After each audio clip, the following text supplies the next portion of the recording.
Hey guys, it's Pavitra, and today we're going to be learning about imagery. So a little overview about what we're going to talk about. By the end of this unit, we're going to be able to understand what imagery is, identify it in language, and add imagery into our own writing. Let's look at an example. For this warm-up, all you'll need is something to write with and something to write on. Listen to the following paragraph and draw what is being described. I'm going to be describing a dog to you, and as I'm describing little details in this paragraph, I want you to draw exactly what you're hearing. For example, if I say that the dog has big ears, make sure to draw a dog that has big ears in your own picture.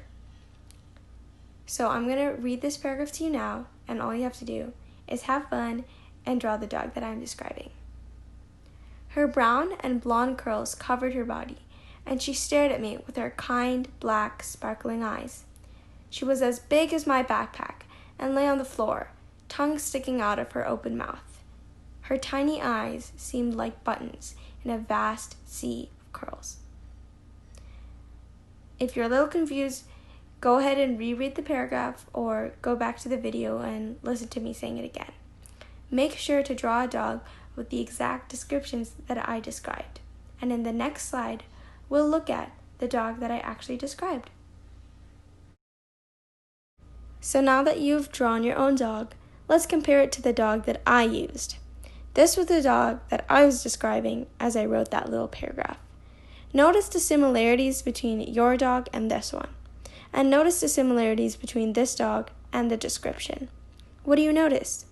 For me, I see that the dog has brown and blonde curls and has beautiful sparkling black eyes. Now, why did I add this to our warm-up for this assignment? Well, let's think about what imagery is. Imagery is just painting a picture with words.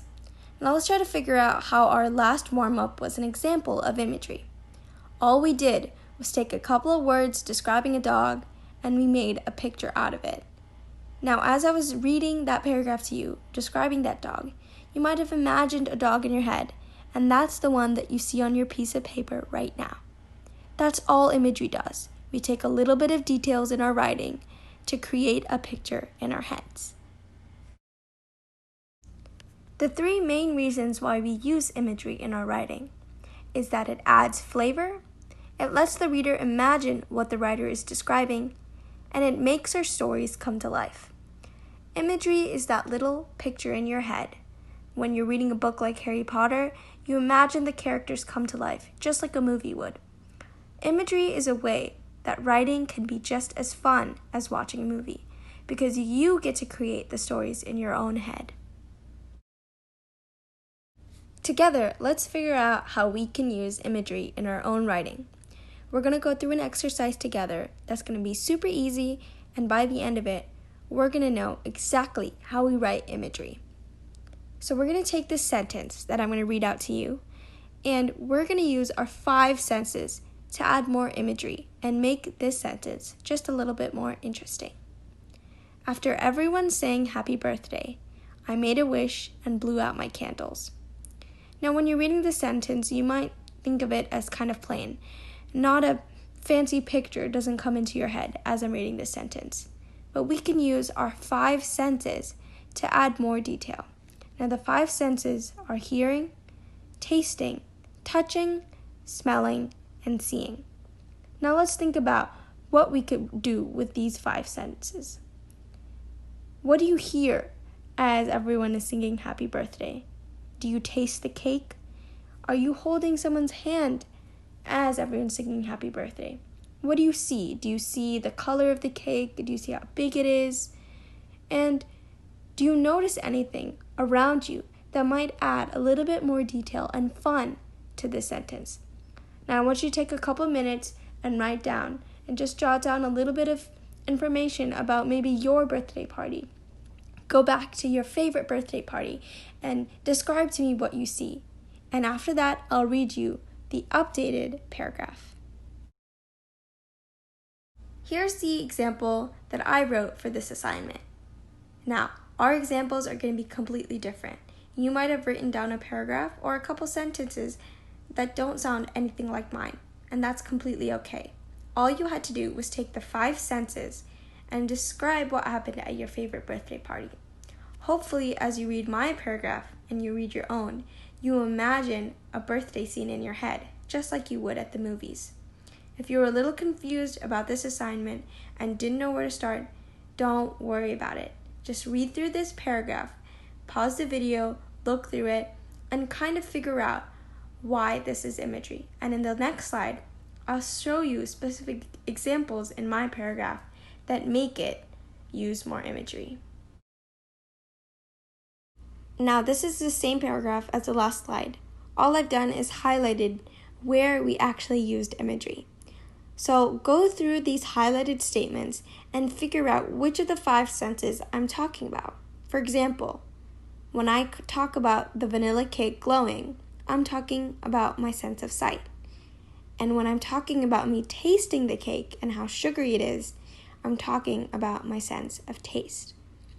All of these examples that I've highlighted talk about a specific sense and just add a little bit more detail. That's all imagery is. It's super simple and super easy to do. It's just adding a little bit more detail to your paragraph or to your sentence that makes it easier to picture in your head. Now that we've done a little bit of practice, let's play a quick little game. On the screen is a picture of a present. Now I want you to imagine that the gift that you've always wanted for your birthday is inside that box. Whatever it might be, a piece of cake, a dog, a phone, whatever it is. Now, in this game, you won't be able to tell me what the present is, but you will be able to describe it to me. So I want you to use your 5 senses to describe to me what's inside that box. For example, you could tell me what it looks like, what it must be like to touch it, or what you might hear when you open that box. But you can't tell me what's in that box. Now take a little bit of time to write this down or to gather some thoughts in your head of what you would say. And then we'll go over what you can do with this little description. Now I want you to check and make sure that your description is the best it can be. Make sure that you're describing everything about that gift without telling anyone what it is. Now what you could do is you could walk up to your parents and read that description to them and make them guess what exactly you want for your birthday. This can be an easy and fun way to get your parents to finally figure out what you want for your birthday without having to tell them. Now, the better your description is, the easier it'll be for them. So make sure you're using everything you learned in this lesson to let them know exactly what you want.